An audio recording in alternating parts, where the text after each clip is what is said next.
언제까지 그렇게 살 거야? 배드민턴 모임 한 번만 나가봐. 남편 보내고 아이들 다 키우고 저는 3년을 혼자 견뎠습니다. 밥은 대충, 달력엔 병원 날짜만 빨갛게 남고 말 걸 사람 없어도 그냥 참는 게 익숙했죠.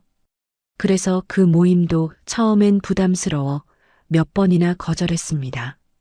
그런데 그날 모임에 딱 들어가자마자 옷태도 좋고 인기 많아 보이는 남자가 저한테만 유난히 친절했습니다. 제가 선을 그어도 그는 한 번 더 가까이 다가왔습니다. 그리고 결국 그렇게 말하더군요. 저 정희 씨를 좋아하게 됐어요. 그때부터 제 마음이 조금 열렸습니다. 하지만 이상했습니다. 정말 좋은 사람이라서 그랬던 걸까요? 아니면 제가 혼자인 걸 알아서였을까요? 오늘 제 이야기를 끝까지 들어주시면 제가 왜 재혼을 선택했는지 6개월 만에 제 삶이 어떻게 뒤틀렸는지 알게 되실 겁니다.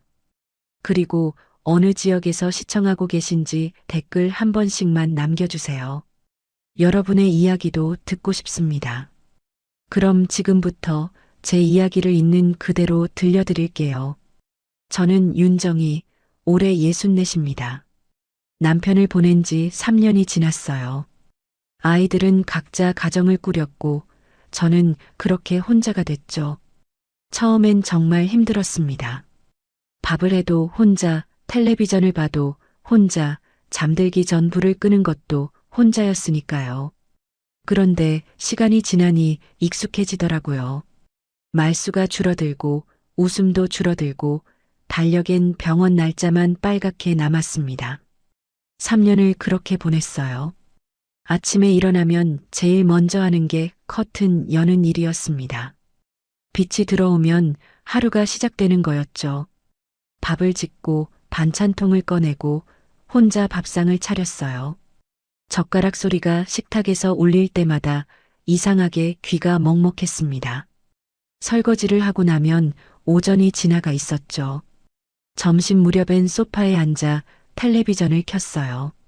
뉴스가 나오고 드라마 재방송이 나오고 또 뉴스가 나왔습니다. 소리를 키워도 방 안이 조용했어요.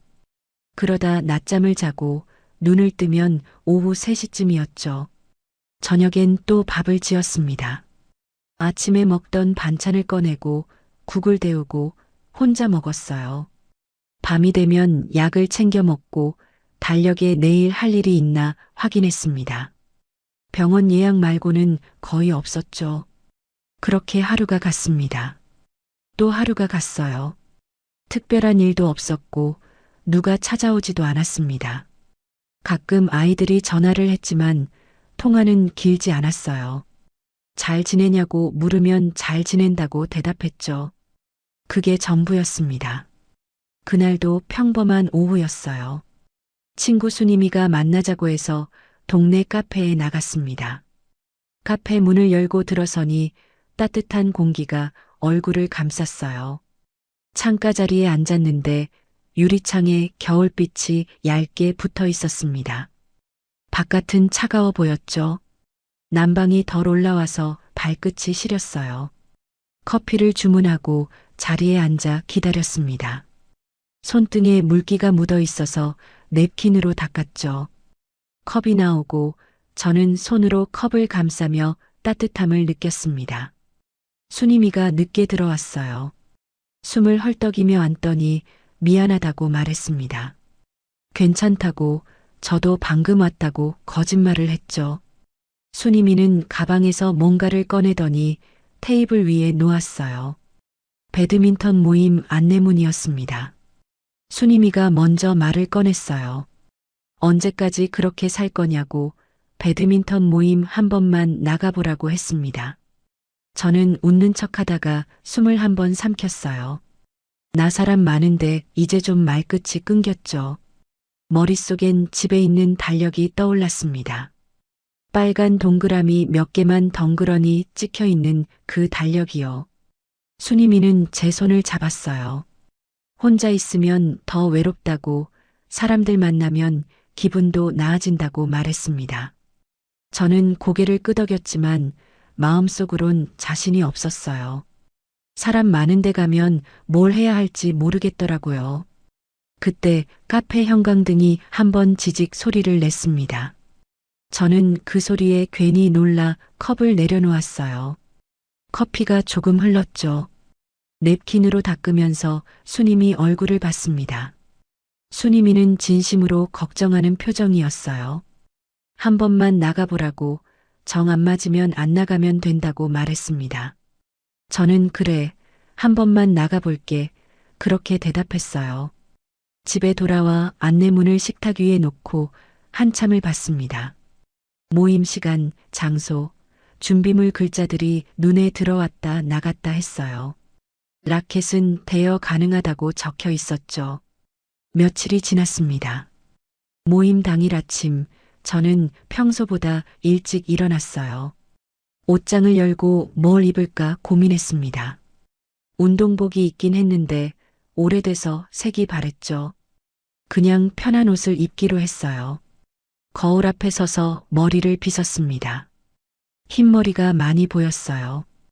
염색을 한 지 오래됐거든요. 그래도 괜찮다고 운동하러 가는 건데 뭐 그렇게 생각했죠. 가방에 물병 하나 넣고 집을 나섰습니다. 동네 체육관까지는 걸어서 10분쯤 걸렸어요. 가는 길에 마음이 자꾸 무거워졌습니다. 발걸음도 느려졌죠. 체육관 앞에 서서 한참을 망설였어요. 그냥 돌아갈까? 아니면 들어갈까? 숨을 크게 한번 쉬고 문을 열었습니다. 문을 여는 순간 소리가 한꺼번에 밀려왔어요. 셔틀콕 튕기는 소리, 사람들 웃는 소리, 운동화 바닥이 바닥에 착착 붙는 소리 귀가 먹먹해졌습니다. 안으로 들어서니 사람들이 여기저기 흩어져 게임을 하고 있었어요. 라켓을 휘두르는 사람, 물 마시는 사람, 벤치에 앉아 쉬는 사람, 저는 구석으로 가서 가방을 내려놓았습니다. 라켓을 빌려 손에 쥐었어요. 손에 힘이 들어가 손가락 마디가 하얘졌죠. 수님이가 저를 발견하고 손을 흔들었습니다. 옆에 있던 사람들에게 저를 소개했어요. 인사를 나누고 어색하게 웃고 코트 쪽으로 갔습니다. 사람들 사이를 둘러보는데 유난히 정돈된 남자가 눈에 들어왔어요. 키는 평균이었지만 옷태가 깔끔했습니다. 흰색 운동복에 검은색 운동화, 라켓도 새 것처럼 깨끗했어요. 말도 과하지 않게 웃는 사람이었죠. 누가 봐도 모임에서 인기 있는 타입이었습니다. 나중에 알았는데 그 사람 이름은 이도훈, 62이었어요. 게임이 시작됐습니다. 저는 수님이랑 같은 팀이 됐고 맞은편엔 다른 사람들이 섰죠. 셔틀콕이 날아오는데 타이밍을 못 맞췄어요. 라켓을 휘둘렀지만 허공만 갈랐습니다. 그때 도훈 씨가 다가왔어요. 라켓 각도를 바로 잡아주더라고요. 손목은 이렇게 해야 한다고, 무리하면 바로 아프다고 말했습니다. 목소리는 차분했고 손길은 조심스러웠어요. 저는 한 발 뒤로 물러났습니다. 친절이 너무 빠르니까 오히려 경계심이 먼저 올라왔죠. 고맙다고 말하고 다시 게임에 집중했어요. 그런데 도훈 씨는 계속 옆에 있었습니다. 셔틀콕이 제 쪽으로 오면 어떻게 받아야 하는지 알려줬고 실수를 해도 괜찮다고 격려했죠. 쉬는 시간이 됐어요. 벤치에 앉아 물을 마시는데 도훈 씨가 옆에 앉았습니다. 처음이라 힘들었겠다고 천천히 익숙해지면 된다고 말했어요. 저는 고개만 끄덕였습니다. 다른 사람들이 그 모습을 보고 있었어요. 누군가는 웃으며 뭐라 말했지만 잘 안 들렸죠.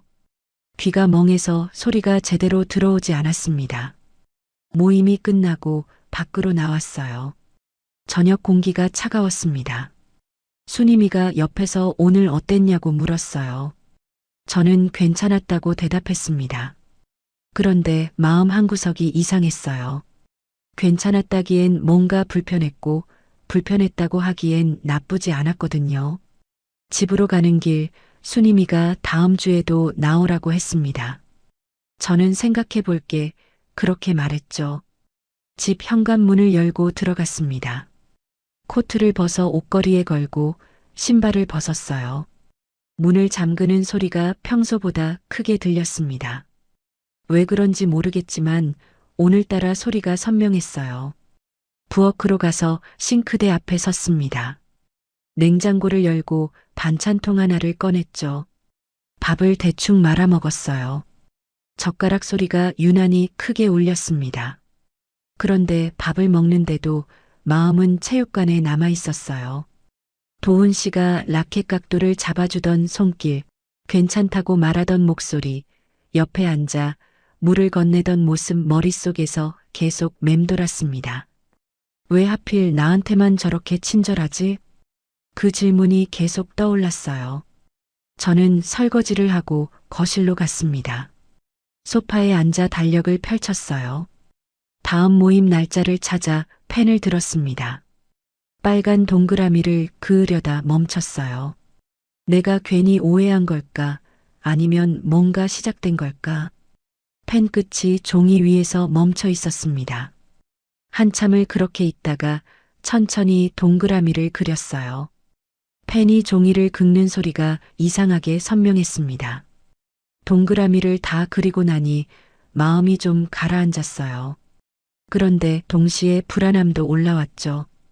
다음 모임에 가면 뭐가 달라질까요? 다음 모임 전날 밤이었습니다. 텔레비전을 보다가 소파에 앉아 있는데 휴대폰에서 알림이 울렸어요. 한 번, 두 번, 세 번 연달아 울렸습니다. 체육관 단톡방이었죠. 화면을 켜서 메시지를 확인했어요. 도훈 씨가 메시지를 올렸더라고요. 내일은 제가 정희 누나 집 앞까지 모셔다 드릴게요. 그 한 줄이 화면에 떠 있었습니다. 누나라는 호칭이 유독 컸어요. 아니, 실제로 큰 게 아니라 제 눈에 그렇게 보였던 거겠죠. 다른 글자들은 흐릿한데 그 단어만 선명했습니다. 밑에 댓글이 달리기 시작했어요. 오, 좋으시겠다. 매너남 이모티콘이 붙고 누군가는 부럽다고 말했습니다. 그런데 읽고도 아무 말 안 하는 사람도 있었어요. 읽은 표시만 떠 있고 댓글은 없었죠. 저는 답을 쓰려고 키보드를 켰습니다. 괜찮다고, 혼자 갈 수 있다고 쓰려 했어요. 그런데 글자를 입력하다 지웠습니다. 다시 쓰다 또 지웠어요. 뭐라고 말해야 할지 모르겠더라고요. 말 꺼내기 전에 숨을 한번 삼키는 게 습관이 됐나 봅니다. 메시지를 보낼 때도 그랬어요. 결국 아무 답도 못 달았습니다. 휴대폰을 내려놓고 천장을 봤어요. 형광등이 희미하게 깜빡이고 있었습니다. 마음이 복잡했죠. 고맙다고 해야 하나 아니면 거절해야 하나. 그날 밤 잠이 잘 안 왔습니다. 다음 날 아침 평소보다 일찍 일어났어요. 옷을 갈아입고 거울을 봤습니다. 얼굴이 피곤해 보였죠. 물로 세수를 하고 머리를 빗고 가방을 챙겼어요. 집을 나서려는데 휴대폰이 울렸습니다. 도훈 씨였어요. 10분 뒤에 도착한다고 문자가 왔더라고요. 저는 현관에 서서 신발을 신었습니다. 코트를 입고 가방을 메고 문을 열었어요. 복도로 나와 엘리베이터를 기다렸죠. 밖으로 나가니 도훈 씨 차가 보였습니다. 차 문을 열고 타려는데 도훈 씨가 먼저 내려서 문을 열어줬어요. 저는 고맙다고 말하고 탔습니다. 안전벨트를 매는데 손이 떨렸죠. 차가 출발했어요.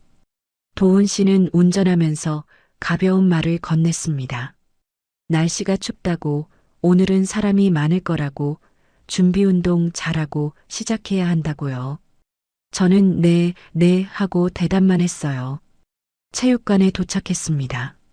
차에서 내려 안으로 들어갔어요.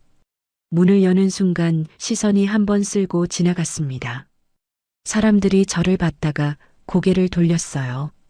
누군가의 웃음이 끊기는 타이밍이 이상했습니다. 한 사람이 다가와 인사를 했어요. 오셨어요. 그 한마디만 떨어지고 다시 돌아갔죠. 인사가 지나치게 짧았습니다. 저는 가방을 내려놓고 신발장 쪽으로 갔어요. 신발을 갈아 신는데 옆에서 누군가 속삭이는 소리가 들렸습니다. 정확히는 안 들렸지만 제 이야기를 하는 것 같았어요. 도훈 씨는 자연스럽게 옆에 섰습니다. 물병을 건네며 따뜻한 거라고 목마르면 안 된다고 말했어요. 집에서 따뜻한 물을 담아왔다고 했죠. 저는 손을 내밀지 않았습니다. 괜찮다고 제 건 있다고 대답했어요. 가방에서 제 물병을 꺼내 보여줬습니다. 도훈 씨는 민망해하지 않았어요. 오히려 그러세요 하고 웃더니 그럼 다음 게임만 같이 하자고 말을 이었습니다. 저는 라켓을 집어들었다가 내려놓았어요. 화장실 좀 다녀올게요. 그렇게 말하고 복도 쪽으로 빠졌습니다. 화장실로 가는 복도가 길게 느껴졌어요. 형광등 불빛이 차갑게 내려앉아 있었죠. 화장실 문을 열고 들어가 거울 앞에 섰습니다. 거울 속 제 얼굴을 봤어요. 표정이 굳어 있었습니다. 숨을 크게 쉬고 물로 손을 씻고 다시 거울을 봤죠. 스스로에게 물었어요. 내가 지금 뭘 부담스러워하는 거지? 대답은 나오지 않았습니다. 화장실 문을 열고 나왔어요. 복도에 사람 몇 명이 서 있었습니다. 제가 나오자 대화가 뚝 끊겼어요. 누군가는 휴대폰을 보는 척했고 누군가는 그냥 고개를 돌렸죠. 저는 아무 말 없이 코트로 돌아갔습니다. 게임이 시작됐어요. 순이미가 옆에서 괜찮냐고 물었습니다. 저는 고개를 끄덕였어요. 괜찮다고 긴장했을 뿐이라고 대답했죠. 그런데 게임을 제대로 하지 못했습니다. 셔틀콕이 날아와도 타이밍이 맞지 않았어요. 라켓을 휘둘러도 허공만 갈랐죠. 집중이 안 됐습니다. 도훈 씨는 옆에서 계속 격려했어요.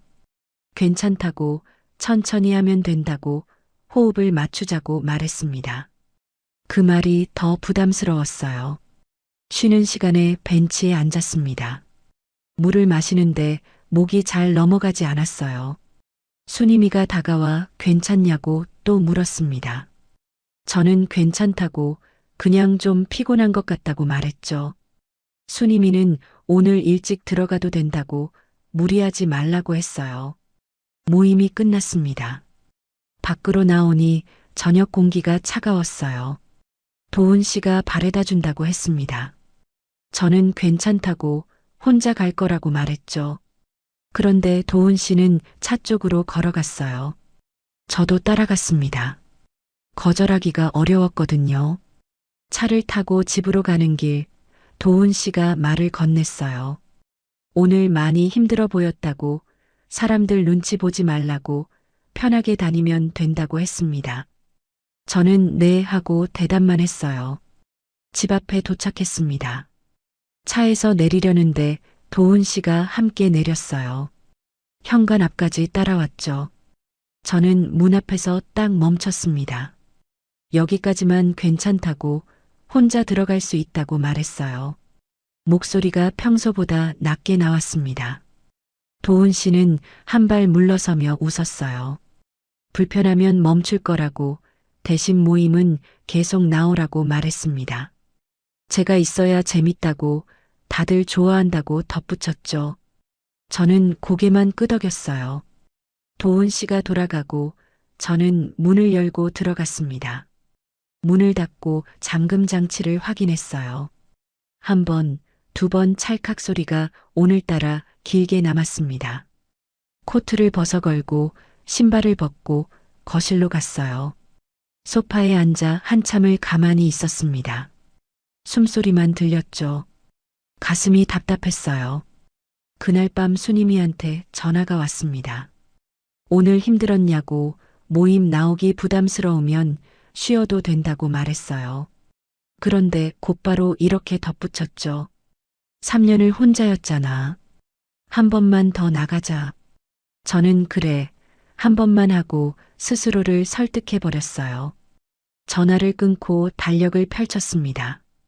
다음 모임 날짜를 찾아 펜을 들었어요. 빨간 동그라미를 그었습니다.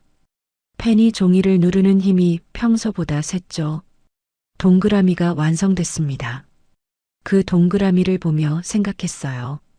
이게 뭘 의미하는지, 왜 제가 계속 여기 가려고 하는지, 그땐 몰랐습니다. 이게 시작인지, 아니면 이미 한참 지나온 길인지. 다음 모임 날, 저는 일부러 늦게 갔습니다.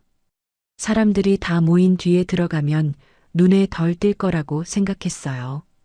체육관 문을 열고 들어갔는데 이미 게임이 시작되고 있었습니다. 셔틀콕 소리가 경쾌하게 울렸죠. 저는 벽 쪽에 붙어 가방을 내려놓았어요. 라켓을 꺼내 손에 쥐고 스트링만 만지작거렸습니다. 줄이 팽팽하게 당겨져 있었어요. 손가락으로 튕겨보니 탱 소리가 났죠. 코트를 보니 도훈 씨가 보였습니다. 그런데 이상했어요. 이번엔 제 쪽을 보지 않았습니다. 다른 사람들과만 가볍게 웃고 게임에 집중하고 제 앞을 스쳐 지나갈 때도 눈길조차 주지 않았어요. 처음엔 안도감이 들었습니다. 다행이다. 이제 부담스럽지 않겠다. 그런 생각이 들었죠. 그런데 시간이 지나니 묘하게 마음이 흔들렸어요. 내가 착각했나? 그 생각이 자꾸 올라왔습니다.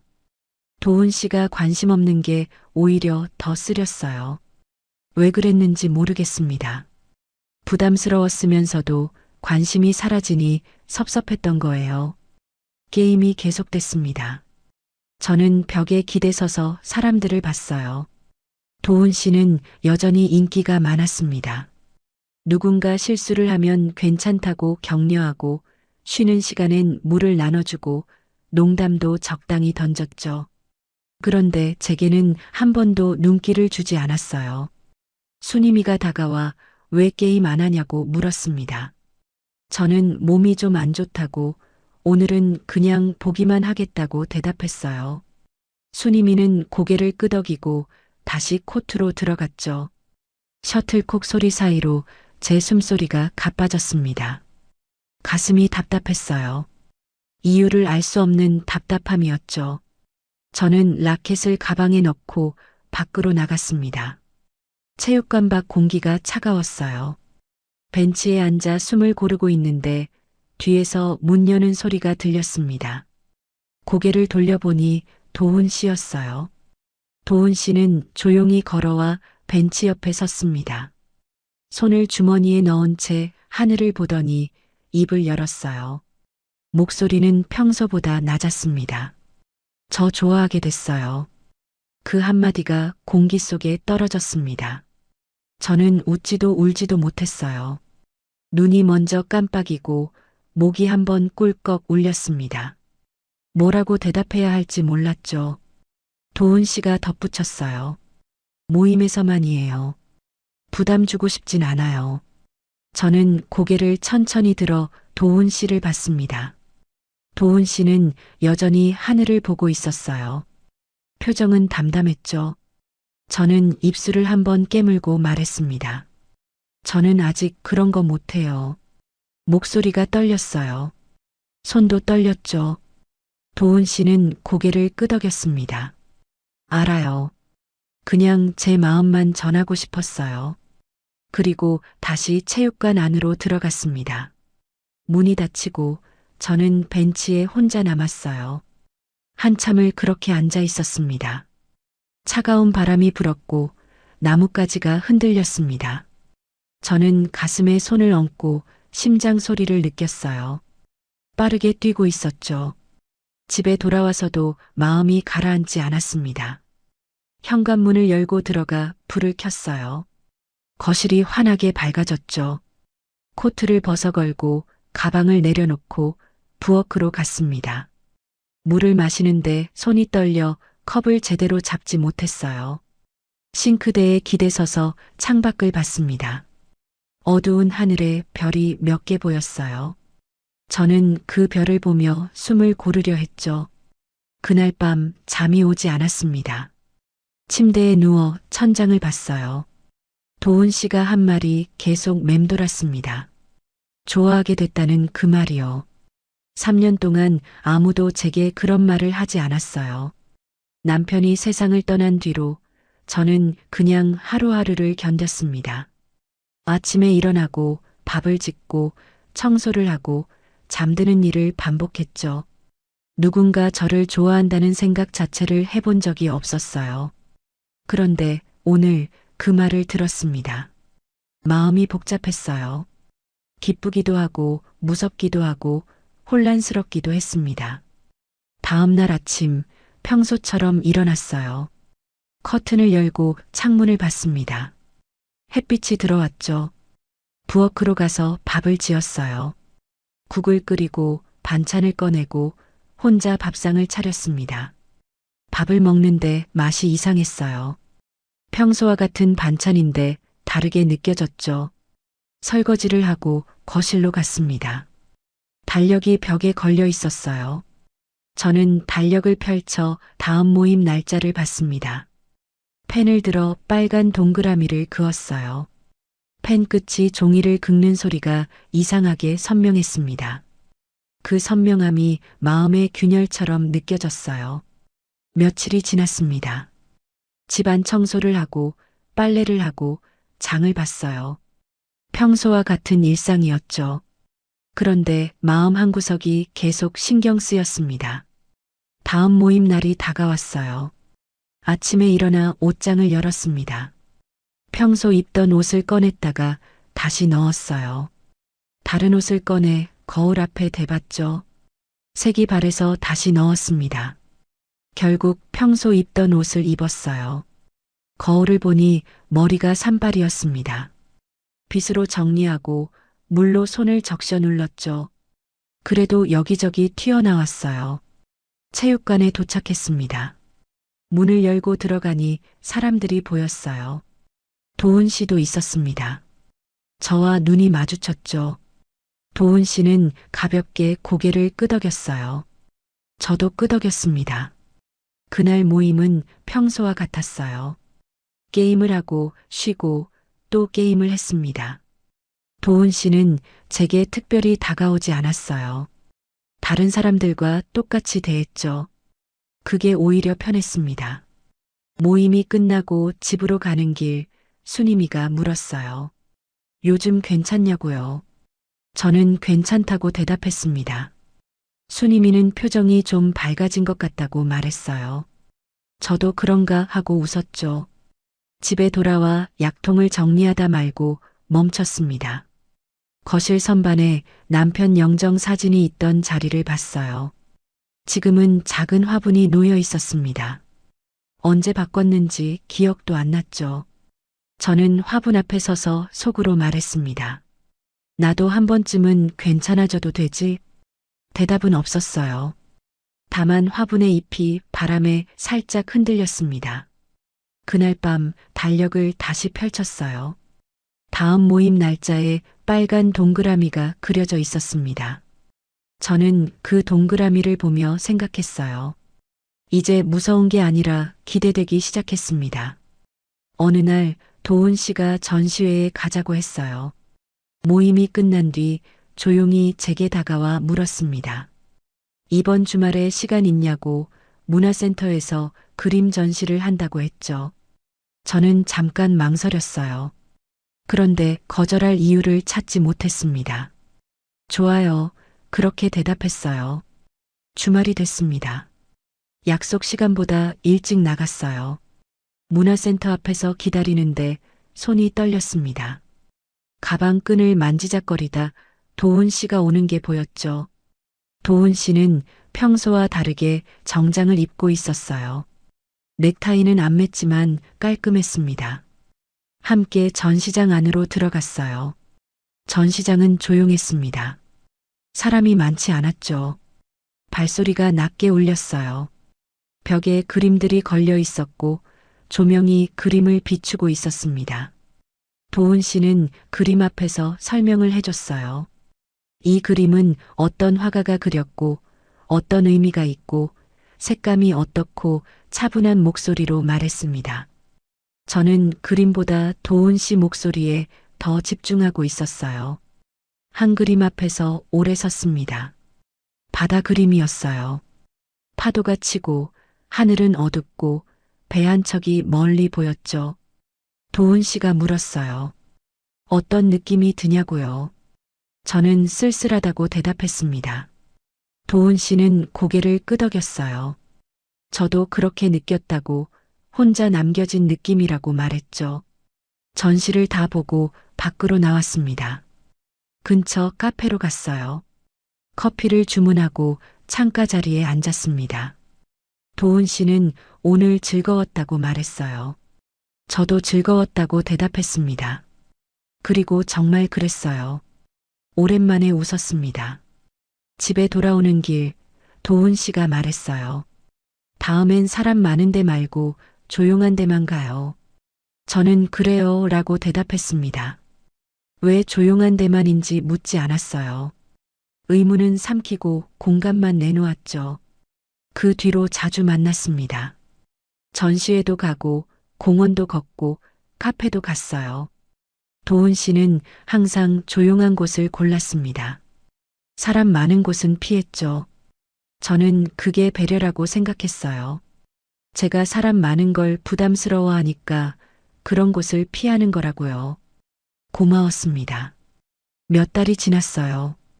어느 날 도훈 씨가 서류 봉투를 들고 왔습니다. 카페에서 만났는데 봉투를 테이블 위에 놓더니 말했어요. 절차가 복잡한 건 싫다고요. 저는 봉투를 받으며 손끝이 차가워졌습니다. 뭐냐고 물었죠. 도훈 씨는 혼인신고 서류라고 대답했어요. 우리 이제 결혼하면 좋겠다고 말했습니다. 저는 봉투를 내려다봤어요. 갑작스럽다는 생각이 들었습니다. 그런데 거절할 이유도 찾지 못했죠. 도훈 씨는 좋은 사람이었고 저를 잘 대해줬고 함께 있으면 외롭지 않았어요. 생각해 볼게요. 그렇게 말했습니다. 도훈 씨는 천천히 생각하라고 했어요. 그런데 며칠 뒤 또 물었습니다. 생각해 봤냐고요? 저는 결국 네 라고 대답했습니다. 혼인신고를 하고 함께 살기 시작했어요. 도훈 씨 집으로 이사했습니다. 제 집보다 컸어요. 방도 2개고 거실도 넓었죠. 짐을 풀면서 이제 혼자가 아니라는 생각이 들었어요. 첫날 밤 낯선 침대에 누웠습니다. 옆에 도훈 씨가 있었어요. 숨소리가 들렸죠. 저는 잠이 잘 오지 않았습니다. 천장을 보다 눈을 감았어요. 다음 날 아침 새벽에 자동으로 일어났습니다. 평소 습관대로 부엌으로 가려는데 발소리를 줄였어요. 도훈 씨가 깰까 봐요. 조심조심 걸었습니다. 부엌에서 밥을 지었어요. 국을 끓이고 반찬을 꺼내고 밥상을 차렸죠. 도훈 씨가 일어나 부엌으로 왔습니다. 아침 준비 다 했다며 웃었어요. 저는 당연하다고 말했습니다. 도훈 씨는 괜찮다고 자기가 할 수도 있다고 말했죠. 같이 살면 같이 하는 거라고요. 그 말이 좋았어요. 처음 몇 주는 그랬습니다. 도훈 씨는 다정했어요. 설거지도 같이 하고 청소도 도와주고 장도 같이 봤습니다. 괜찮아, 내가 할게. 그런 말도 자주 했죠. 그런데 어느 순간부터 말이 바뀌기 시작했어요. 배드민턴 모임 날이었습니다. 준비를 하고 나가려는데 도훈 씨가 물었어요. 오늘 꼭 가야 하냐고요. 저는 모임 날이라고 대답했습니다. 도훈 씨는 오늘은 나가지 말고 집에 있으면 안 되냐고 말했어요.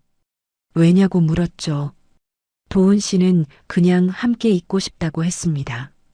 저는 다음 주에 같이 있자고 말하고 나갔어요. 모임에서 돌아왔는데 도훈 씨 표정이 안 좋았습니다. 말은 안 했지만 기분이 상한 게 느껴졌죠. 다음 모임 날도 똑같았어요. 굳이 가야 하냐는 말을 또 들었습니다. 이번엔 배드민턴을 굳이 계속 나갈 필요 있냐고 물었어요. 저는 좋아하는 거라고 대답했습니다. 도훈 씨는 집에서도 충분히 재밌게 지낼 수 있다고 말했죠. 그날도 나갔어요. 그런데 모임에서 마음이 불편했습니다. 게임을 해도 집중이 안 됐어요. 도훈 씨 얼굴이 자꾸 떠올랐죠. 집에 돌아오니 도훈 씨는 소파에 앉아 있었습니다. 텔레비전을 보고 있었는데 저를 보자 끄더라고요. 아무 말도 하지 않았어요. 그냥 방으로 들어갔습니다. 다음 모임 날 저는 나가지 않았습니다. 도훈 씨에게 오늘은 집에 있겠다고 말했어요. 도훈 씨는 좋다고 같이 저녁 준비하자고 말했죠. 그날부터 모임에 나가지 않았습니다. 라켓을 바라보다가 조용히 벽장 안쪽으로 밀어 넣었어요. 라켓이 벽장벽에 툭 부딪히는 소리가 났습니다. 그 소리가 제 바깥 세계가 접히는 소리처럼 들렸어요. 수님이한테 전화가 왔습니다. 요즘 왜 안 나오냐고 무슨 일 있냐고 물었어요. 저는 괜찮다고 그냥 좀 쉬는 거라고 대답했습니다. 수님이는 결혼하고 달라진 것 같다고 말했어요. 저는 아니라고 했습니다. 그런데 목소리에 힘이 없었죠. 전화를 끊고 거실로 갔어요. 도훈 씨는 소파에 앉아 자기 옷 온라인 장바구니를 보고 있었습니다.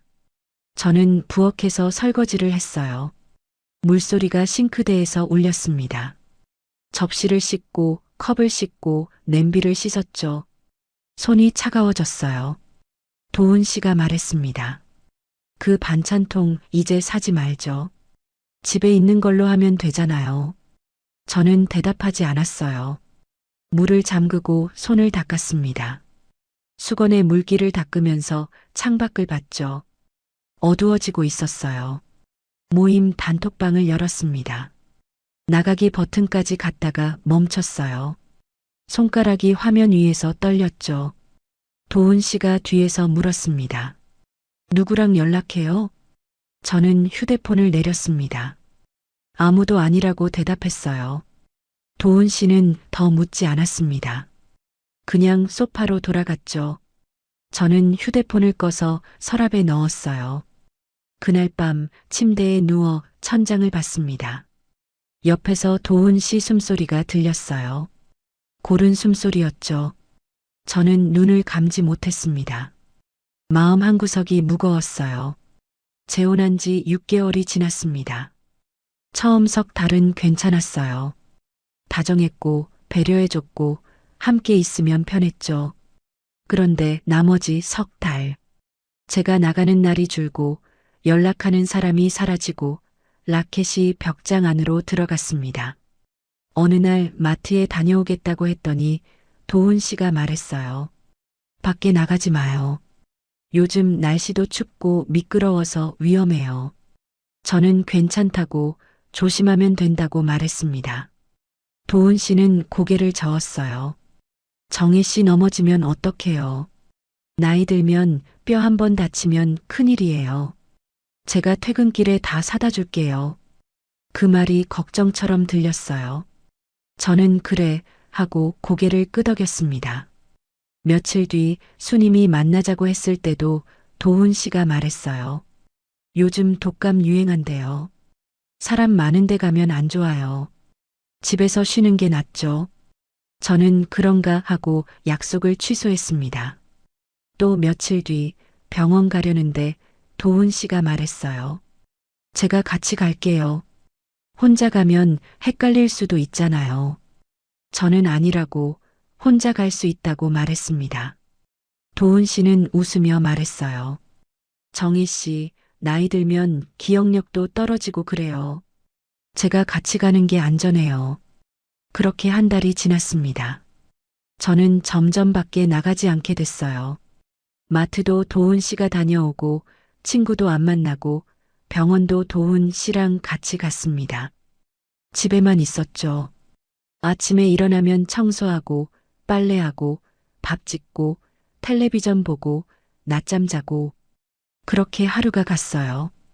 어느 날 거울을 보니 얼굴이 창백했습니다. 살도 빠진 것 같았어요. 그런데 이상하게 이게 맞는 건가 싶었습니다. 도훈 씨 말이 맞는 것 같았거든요. 나이 들면 조심해야 하고 집에서 쉬는 게 좋고 밖은 위험하고 그렇게 생각하며 살았어요. 그날 오후 초인종이 울렸습니다. 저는 소파에 앉아 있다가 깜짝 놀랐어요. 누가 오는 날이 아니었거든요. 현관으로 가서 인터폰을 확인했습니다. 딸이었어요. 저는 얼른 문을 열었습니다. 딸이 서 있었죠. 표정이 안 좋았어요.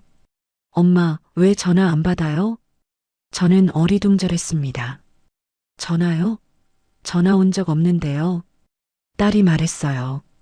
한 달째 전화했는데 안 받잖아요. 오빠도 연락 안 된다고 걱정하고 있어요. 저는 손을 내저었습니다. 아니야, 전화 안 왔어. 울린 적이 없었어. 딸은 제 휴대폰을 달라고 했어요. 저는 휴대폰을 꺼내 딸에게 줬습니다. 딸이 화면을 만지더니 표정이 굳었어요. 엄마, 나랑 오빠 번호 차단되어 있어요. 저는 뒤로 한 걸음 물러났습니다. 뭐라고? 차단? 내가 차단한 적 없는데. 딸이 화면을 보여줬어요. 차단 목록에 딸 번호, 아들 번호가 있었습니다. 저는 손이 떨렸어요. 내가 한 게 아니야. 나 차단 안 했어. 딸이 물었습니다. 그럼 누가 했어요? 엄마 휴대폰인데요. 저는 대답하지 못했어요. 알고 있었거든요. 도훈 씨가 한 거라는 걸요. 딸이 말했어요. 엄마, 요즘 왜 이래요? 전화도 안 받고 밖에도 안 나오고. 무슨 일 있어요? 저는 아무 일 없다고 말하려다 멈췄습니다. 거실을 둘러봤어요. 좁은 공간, 닫힌 커튼, 쌓인 빨래. 그제서야 보였습니다. 제가 갇혀 있었다는 걸요. 딸이 제 손을 잡았어요. 엄마, 이거 이상한 거 알죠? 저는 고개를 끄덕였습니다. 눈물이 났어요. 딸은 저를 안아줬습니다. 한참을 그렇게 있었죠. 딸이 떠나고 저는 소파에 앉았어요. 차단 목록을 하나씩 해제했습니다. 딸, 아들, 수님이. 제가 차단한 적 없는 사람들이었어요. 손이 떨렸습니다. 수님이한테 전화를 걸었어요. 수님이는 한 달째 연락이 안 됐다고 무슨 일 있냐고 물었습니다. 저는 휴대폰이 고장 났었다고 미안하다고 말했어요. 거짓말이었죠. 전화를 끊고 창밖을 봤습니다. 해가 지고 있었어요. 어두워지고 있었죠. 저는 그제서야 깨달았습니다. 내가 잘못하고 있었구나. 도훈 씨가 퇴근했어요.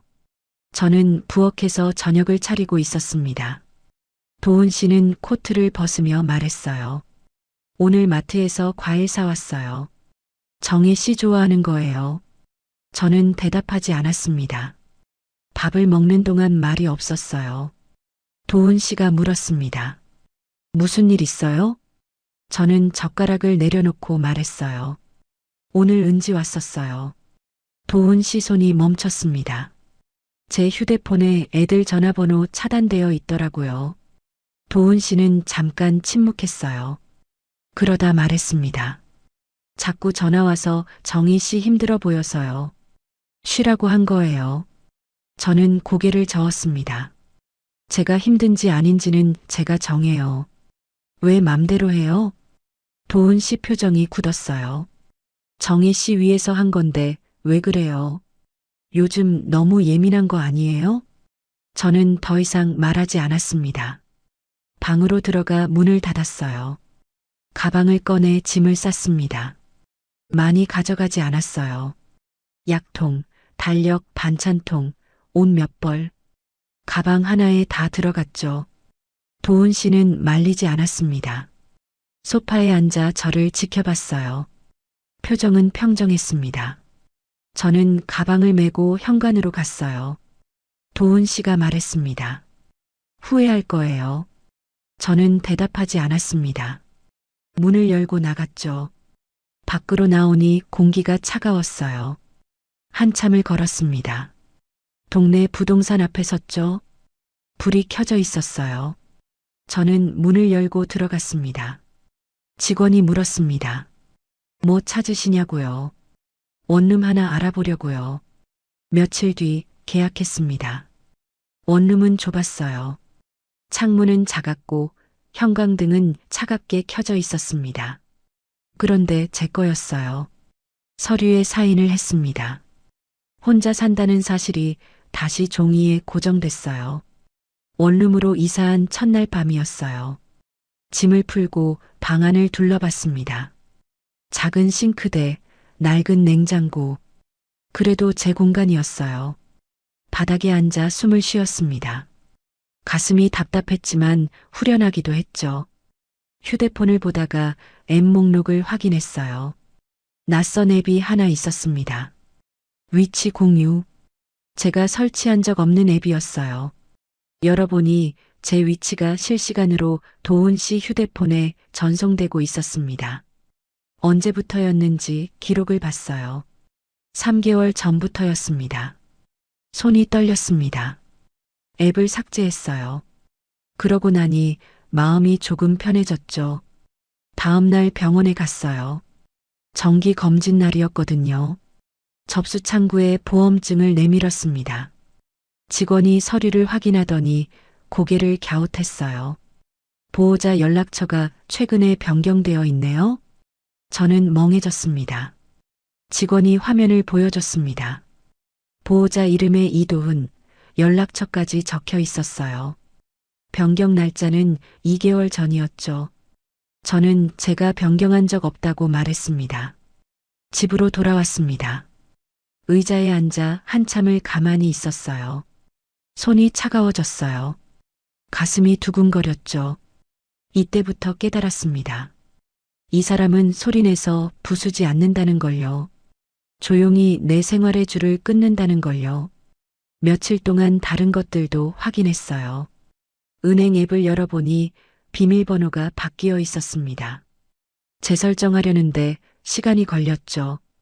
카드 청구서가 이상한 주소로 발송되고 있었어요.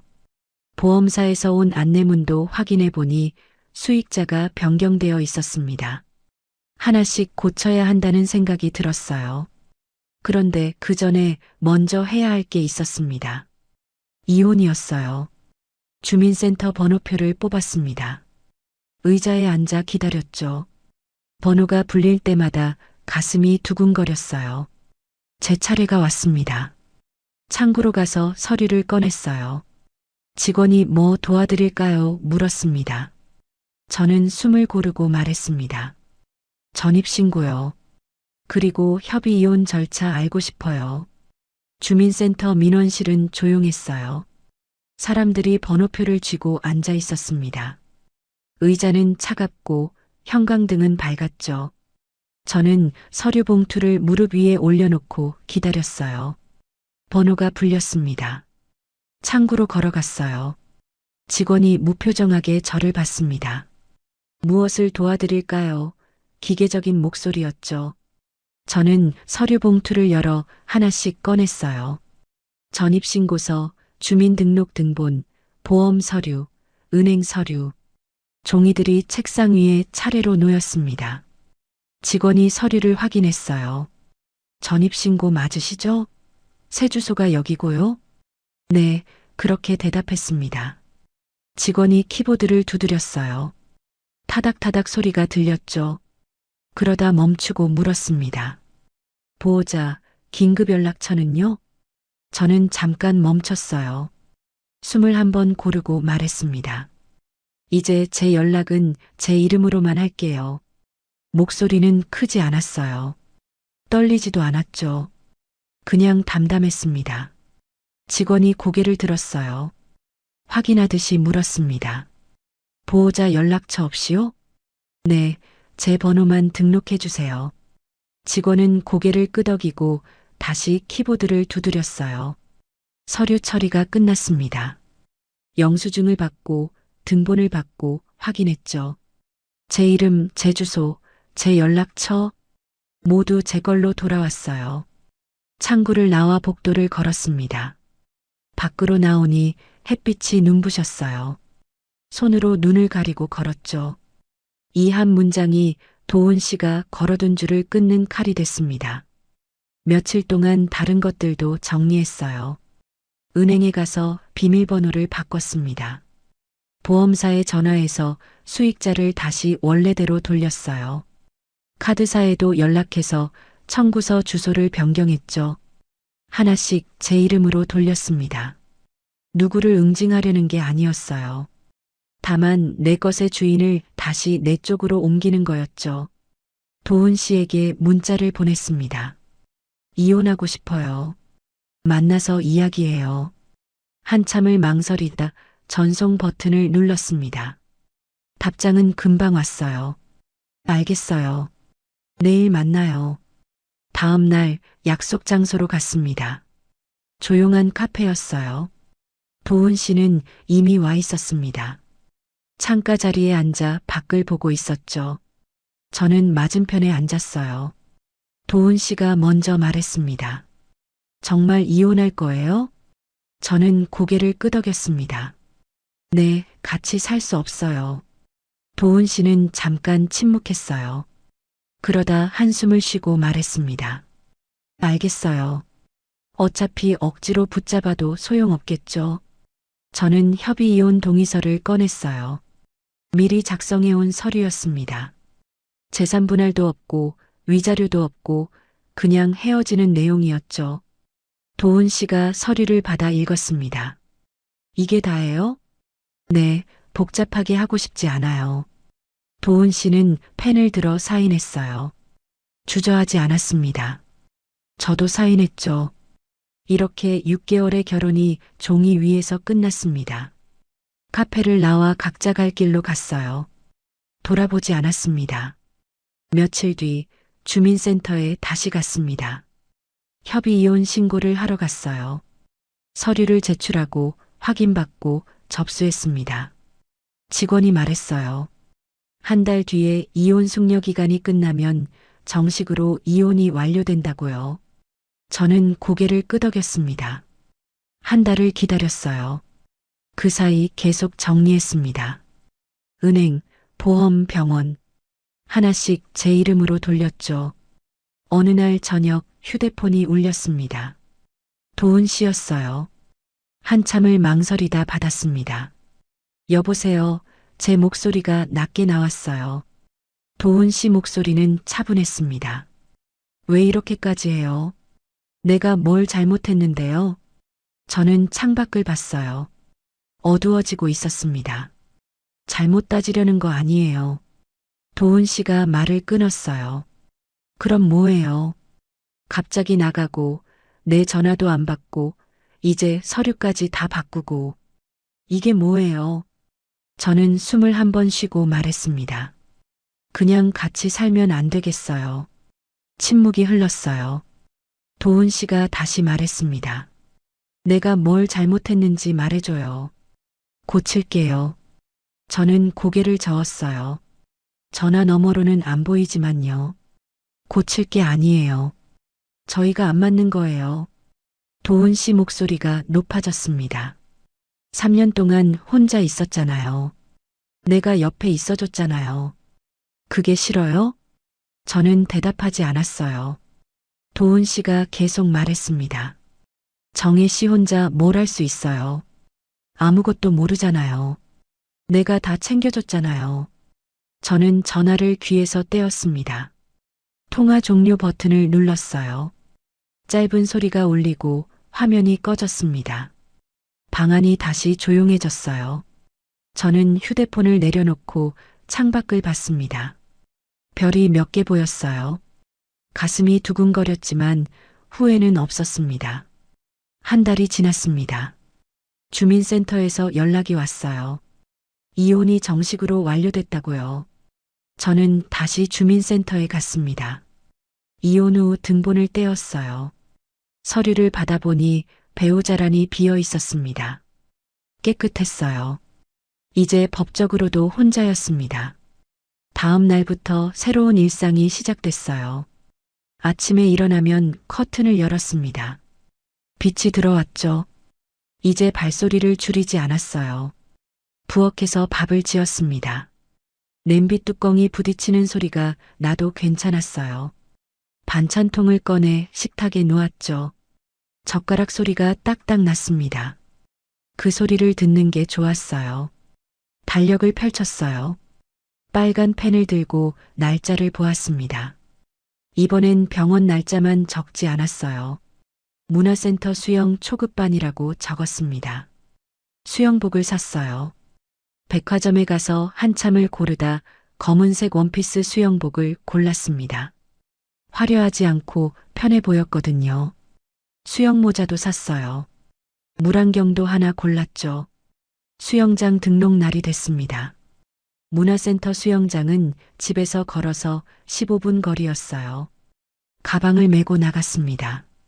수영장 입구에서 잠깐 멈췄어요. 유리문 너머로 물이 보였습니다. 파란색이었죠. 문을 열고 들어갔어요. 탈의실로 갔습니다. 수영복으로 갈아입고 거울을 봤어요. 낯설었습니다. 샤워를 하고 수영 모자를 썼습니다. 물안경을 챙겨 밖으로 나갔어요. 수영장 물이 출렁이고 있었습니다. 강사님이 다가와 인사했어요. 처음이냐고 물었습니다. 저는 네, 오랜만이라고 대답했죠. 물에 들어갔습니다. 차가웠어요. 발끝부터 천천히 들어갔죠. 무릎까지, 허리까지, 가슴까지. 물이 제 몸을 감쌌습니다. 강사님이 호흡법을 알려줬어요. 해봤어요. 물속에 얼굴을 넣고 숨을 내쉬었습니다. 보글보글 소리가 났죠. 다시 고개를 들어 숨을 들이마셨어요. 반복했습니다. 들어가고 나오고 들어가고 나오고. 어느새 숨이 편해졌어요. 수업이 끝났습니다. 탈의실로 돌아와 샤워를 했어요. 따뜻한 물이 몸을 타고 흘렀습니다. 옷을 갈아입고 거울을 봤습니다. 얼굴이 붉어져 있었어요. 기분이 좋았습니다. 몇 주가 지났습니다. 이제 한 레인을 왔다 갔다 할 수 있게 됐어요. 자유형으로요. 느리지만 끝까지 갈 수 있었습니다. 물속에서 팔을 젓고 발로 차고 숨을 쉬었어요. 수영장 천장을 보며 생각했습니다. 혼자서도 잘할 수 있구나. 어느 날 저녁 작은 케이크를 하나 샀습니다. 편의점에서 파는 작은 조각이었어요. 내 기준으로 고른 작은 조각이었습니다. 집에 와서 접시에 담았어요. 포크로 케이크를 떠먹었습니다. 포크가 접시에 닿는 소리가 조용히 났어요. 그 소리가 말하는 것 같았습니다. 이제 내 일상은 내 거야. 수님이한테 전화를 걸었어요. 다음 주에 만나자고 했습니다. 수님이는 좋다고 맛있는 거 먹으러 가자고 했어요. 밤이 됐습니다. 침대에 누워 천장을 봤어요. 조용했습니다. 무섭지 않았어요. 외롭지도 않았죠. 그냥 제 시간이었습니다. 눈을 감았어요. 내일 할 일을 생각했습니다. 수영 가기, 장보기, 저녁엔 책 읽기. 할 일이 있다는 게 좋았어요. 잠이 왔습니다. 오늘 이야기 끝까지 들어주셔서 고맙습니다. 3년을 혼자 견디고 다시 시작했다가 무너지고 또 일어선 이야기였어요. 그리고 법적으로 정리하고 다시 혼자가 된 이야기였습니다. 누가 옳고 그른지는 모르겠어요. 다만 저는 제 이름을 되찾았습니다. 그리고 혼자서도 괜찮다는 걸 배웠어요. 여러분은 어떠세요? 혼자라는 게 외로운 건가요? 아니면 자유로운 건가요? 저는 이제 알 것 같아요. 혼자는 외롭기도 하고 자유롭기도 합니다. 그런데 그게 나쁜 게 아니더라고요. 지금 저는 이 작은 방에서 제 속도로 살아가고 있어요. 수영도 하고 친구도 만나고 혼자 밥도 먹습니다. 큰 행복은 아니지만 제 행복이에요. 끝까지 함께 해주셔서 감사합니다. 구독해 두시면 다음 사연도 꾸밈없이 있는 그대로 천천히 들려드릴게요. 끝까지 보신 분들은 지금 화면 왼쪽 재생 목록부터 눌러서